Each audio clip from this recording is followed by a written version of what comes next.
Camat Tembuku Bangli I Putu Sumardiana menjadi perbincangan di media sosial. Hal ini terjadi setelah camat ini tertangkap kamera sedang sembahyang bersama calon wakil Bupati Bangli I Wayan Diar di salah satu pura di wilayah Kecamatan Tembuku pada Rabu, tanggal 16 Oktober tahun 2024. Video camat tersebut kemudian diunggah ke Facebook dan memicu reaksi dari netizen.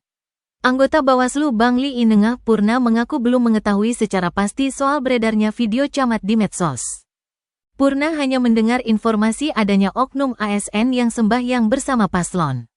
Namun ia menyatakan bahwa pihaknya belum menerima informasi secara rinci. Jika memang benar terjadi, Bawaslu akan mengambil tindakan seperti menggelar rapat pleno untuk memutuskan apakah informasi tersebut perlu ditindaklanjuti atau tidak. Dikonfirmasi secara terpisah. Camat Tembuku I Putu Sumardiana tidak menyangkal bahwa video dirinya sembahyang bersama Diar diunggah di medsos. Sumardiana menjelaskan bahwa ia hadir di pura tersebut atas undangan dari Pangempon. Secara kebetulan bertemu dengan Diar di sana.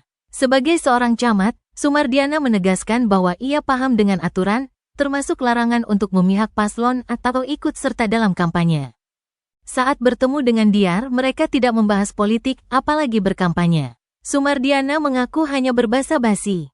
Sikap serupa juga akan ia lakukan jika bertemu dengan calon lain yang dikenalnya.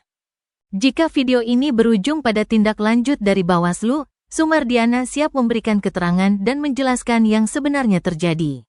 Sebelum Camat Tembuku, foto Camat Bangli Sang Made Agus Dwi Payana sudah lebih dulu beredar di FB dan TikTok.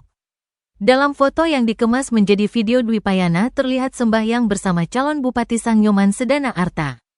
Bawaslu telah memutuskan untuk menindaklanjuti informasi itu meskipun hingga kini belum ada hasilnya.